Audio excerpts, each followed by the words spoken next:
साथ हम लगातार मेहनत कर रहे हैं। हमारी रणनीति तय है। हमारे कार्यकर्ता ताराचंद जैन साहब को टिकट दिया है। अनुभवी पुराने हैं हमारे वो, उन्होंने बहुत चुनाव लड़वाए हैं।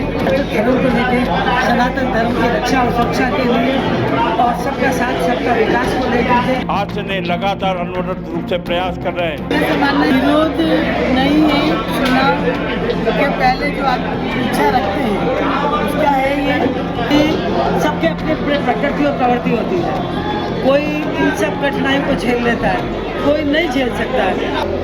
व्यक्ति मन में महत्वाकांक्षाओं को स्थान दे देता है, थोड़ी पीड़ा अवश्य होती है। और लोकतंत्र के अंदर चुनाव लड़ने की इच्छा सबकी होती है और रखनी भी चाहिए, लेकिन हम सबने संकल्प लिया था एक उनका से जो पूरा नीचे तक देखता है बूथ स्तर पे कि कौन कार्यकर्ता काम कर सकता है, तब तय होता है। मेरे कहने से कि अर्चना शर्मा को टिकट दे दो। सर, अभी जो टिकट मिला है और अभी इस बार का चुनाव किस तरह से होने वाला है, किन मुद्दों को लेकर लड़ा जाने वाला है, और जो अगर ये जीत जाते हैं आपके प्रत्याशी तो किस तरह से काम करने वाले हैं? देखिए, यह तो विधिवत शुरुआत है।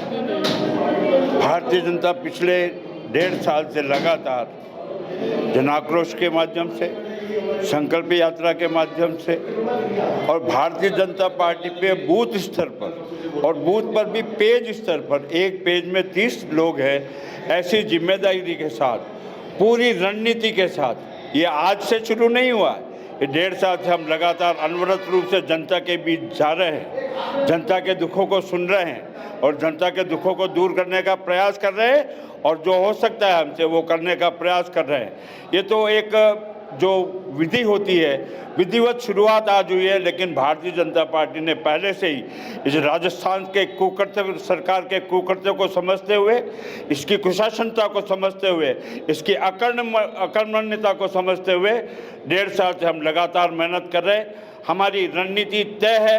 हमारे कार्यकर्ता जो भारतीय जनता पार्टी के पेज तक जाकर प्रत्येक मतदाता पर अपनी बात पहुंचाने में आज से नहीं लगातार अनवरत रूप से प्रयास कर रहे हैं। अब चुनाव की रणभेरी बच चुकी है। निश्चित रूप से मेरा यह मानना है कि भारतीय जनता पार्टी की परंपरागत सीट ये रही है और यह भारतीय जनता पार्टी की सीट रहेगी, यही विनम्र। निश्चित रूप से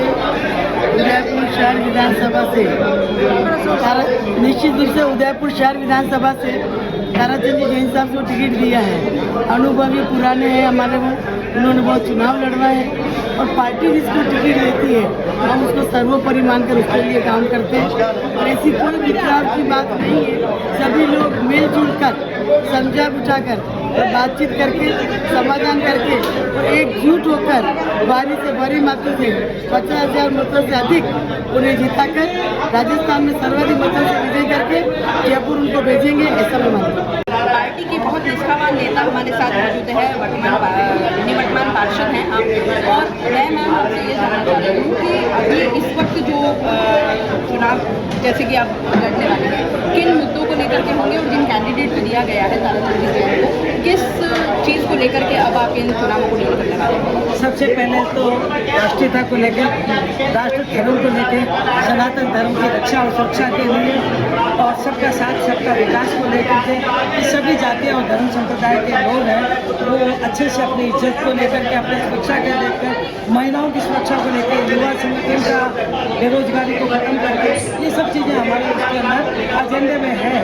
तो उसके अंदर सर्वप्रमुख हम चाहते हैं कि जो छोटी बच्चे हैं, बालिकाएं हैं, महिलाएं हैं, उनको सामाजिक सुरक्षा मिले, उनको सुरक्षा, जैसे आज उत्पीड़न और कोई सा एरिया ऐसा नहीं है जहाँ बच्चा सुरक्षित हो, जहाँ बच्चों के साथ रेप नहीं हो रहे, उनके साथ दुर्घटनाएं नहीं हो रही है, भट्टी में झोंका जा रहा है, महिलाओं के साथ उत्पीड़न के केस बढ़ते ही जा रहे हैं, नंबर 1 पे राजस्थान आ गया। तो इसलिए हमारा सबका ये है कि महिलाओं की सुरक्षा। सर, आप बहुत अनुभवी हैं इसमें और पार्टी के एक बहुत मेहनती कार्यकर्ता हमेशा से रहे हैं, सभापति रहे हैं। सर, एक मजबूत कार्यकर्ता कहें या एक मजबूत नेता कहें, पार्टी से नाराज है, इस वक्त विरोध के स्वर मुखर हो रहे हैं, क्या कहना है? देखिए, ये स्वाभाविकता है।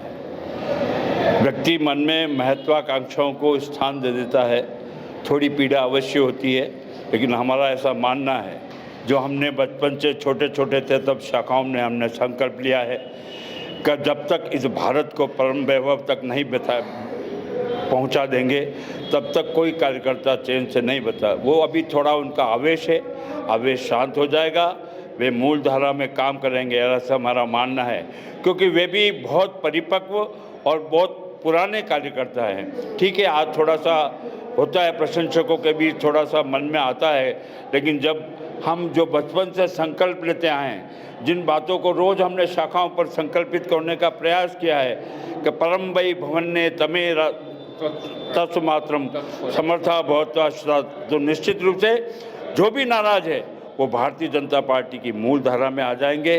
भारतीय जनता पार्टी का कार्यकर्ता बिल्कुल अनुशासनवान कार्यकर्ता होता है, और निश्चित रूप से जिस तरह से हमारे प्रयास चल रहे हैं, उनको मनाने के प्रयास भी चल रहे हैं, समझाइश की कोशिश लगातार चल रही है। थोड़ा प्रशंसकों में दिक्कत आती है, लेकिन निश्चित रूप से वो भारतीय जनता पार्टी की मूल धारा के मूल कार्यकर्ता हैं और मूल धारा में आकर काम करेंगे, ये मेरा विश्वास है। मेरा तो मानना है कि विरोध नहीं है, चुनाव के पहले जो आप इच्छा रखते हैं उसका है ये। चुनाव डिक्लेयर हो गया है, प्रत्याशी भी घोषित हो गया है, कार्यालय का उद्घाटन हो गया है आज। तब मैं सोचती हूँ कि 1-2 दिन के अंदर सभी लोग जो नाराज हैं मिलजुल कर बैठ कर शीर्ष नेतृत्व उनसे बात कर और भारतीय जनता पार्टी के लिए एकजुट होकर हम विजय बनाएंगे। उन्होंने इतना तक कहा है, आपका पर्सनल नाम लेके भी कहा है कि अगर किरणजी जैन को भी टिकट दिया जाता है तो मुझे कोई दिक्कत नहीं है, लेकिन ये भी नहीं, ऐसा नहीं है। चुनाव के पहले 15-16 प्रत्याशी थे, आकांक्षी थे, और लोकतंत्र के अंदर चुनाव लड़ने की इच्छा सबकी होती है और रखनी भी चाहिए, लेकिन हम सब ने संकल्प लिया था कि चुनाव प्रत्याशी घोषित होने के बाद, कमल का फूल जिसके पास आने के बाद जो व्यक्ति चुनाव लड़ेगा उसके लिए हम तन से, मन से और धन से पार्टी को विजय बनाने का, तारा सिंह जैन को विजय बनाने का प्रयास करेंगे। जय श्री जी। सबसे बड़ी बात तो ये है कि सबके अपनी प्रकृति और प्रवृत्ति होती है। कोई इन सब कठिनाइयों को झेल लेता है, कोई नहीं झेल सकता है। तो पार्वती सिंह भी भावुक व्यक्ति हैं और उनको ये विश्वास था कि उनको टिकट मिलेगा, लेकिन संगठन ने और भाजपा के वरिष्ठ नेताओं ने ताराचंद जी पे अपना विश्वास कायम किया और ताराचंद जी जैन साहब को टिकट दिया, क्योंकि वो भारतीय जनता पार्टी के वरिष्ठ कार्यकर्ता हैं और उन्होंने संगठन में अपना जीवन लगा दिया। संगठन के निष्ठावान कार्यकर्ता माने जाते हैं और उनको देहात और शहर के अध्यक्ष रहे हैं वो कितने वर्षों तक। अभी उपसभापति बनने का उनका, उपमहापौर बनने का आया, नहीं बनाया, तो काफ़ी उनके जो समर्थक थे वो थोड़े निराशा में आए, लेकिन उन्होंने पार्टी विरोधी कोई वक्तव्य नहीं दिया और निष्ठा से अपना काम करते रहे, तो पार्टी ने उनको मौका दिया।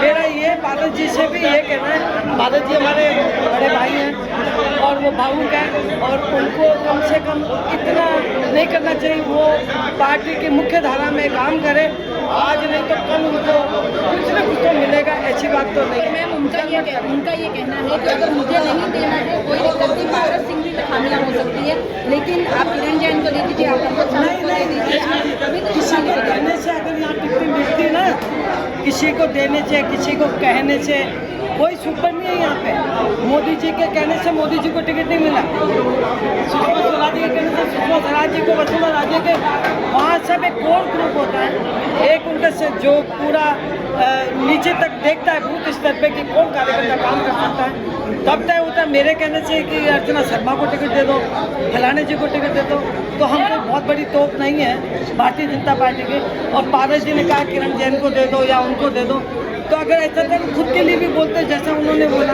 लेकिन संगठन ने उनके ऊपर विश्वास कायम किया है। पारस जी को इंतजार करना चाहिए, उनका समय अच्छा इंतजार कर रहा है और आएगा, निश्चित रूप से आएगा। 20 साल काम कर सकते हैं वो पार्टी में, ऐसी उनमें ऊर्जा है, तो आज नहीं तो कल उनके लिए समय अच्छा ही है। मैम जब मैंने आपको पूछा कि किन चीज़ों को लेकर आप आगे बढ़ेंगे, आपका बहुत स्पष्ट और पहली चीज़ ये थी कि सनातन को हम लेके चलेंगे, लेकिन पारस जी ने सीधे सीधे आरोप लगाया कि ये सनातन विरोधी है। नहीं, मैं एक बात सुनिए, कई बार जैसे मैं ब्राह्मण हूँ और ब्राह्मणवादी हूँ और कट्टर ब्राह्मणवादी हूँ जो जानते हैं, मैं मुस्लिम्स को भी कहने में कहीं संकोच नहीं होता है कि मैं सनातन धर्म को मानने वाली हूँ। कोई अगर ये कहे नहीं साहब ये तो मूलभूत नीति वाली है, तो आपके सर्टिफिकेट की मेरे को जरूरत नहीं है, ठीक है। किसी की टुकड़े चलते हैं, कौन सनातन धर्म को मानता है, कौन हिंदुत्व को मानता है, ये कोई माथे पे तो लिखा हुआ नहीं होता है। वो जैन समाज के हैं, तो जैन समाज में सनातन धर्म का ही एक अंग है। अगर जो जैन समाज को मानने वाला व्यक्ति है और पूर्णतया उसका फॉलो करता है जैन समाज को, वो भी सनातन धर्म को ही मानने वाला अंग है। और अगर ताराचंद जी जैन साहब सनातन को नहीं मानते तो उनको टिकट भी नहीं मिली। ये इनका सनातन धर्म क्या है,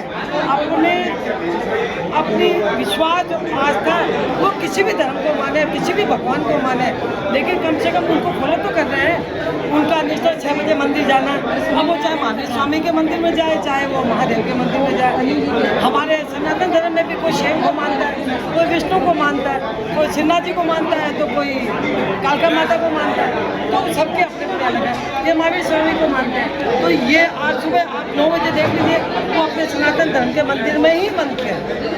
तो वो सनातन धर्म के लेकर के ऐसा कुछ ही नहीं है कि वो सनातन धर्म के नहीं होगा। अगर है तो हम भी तो बैठे। तो आप उनके किसी भी आरोपों से सहमत नहीं हैं?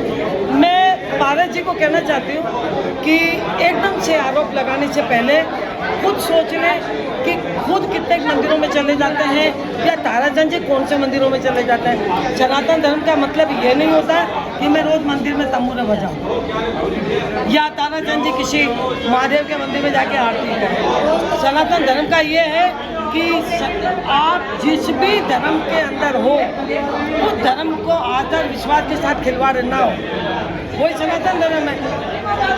अगर मुसलमान भी अगर अच्छा काम करते हो और हमारे इसमें आते हो, तो वो भी सनातनी धर्म को मानने वाले हैं। आप मस्जिद में जाके पूजा करो, लेकिन सनातन धर्म निर्जीव को वो रखता है, जीव वालों को दया करता है, जीवों पर दया करता है, इंसान पर दया करता है, किसी की गर्दन नहीं काट सकता। ये मैं कह सकता हूँ।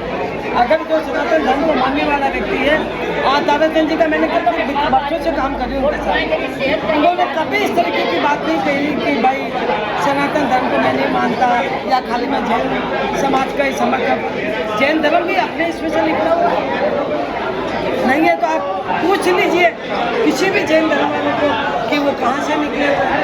खुद पारस जी भी सनातन धर्म के निकले हुए हैं। पहले कौन सनातन तो आदिकाल से चल रहा है, कोई पारस जी ने अर्जुन ने तो बनाया नहीं है। तो इसलिए मैं इस बात से सहमत नहीं हूँ।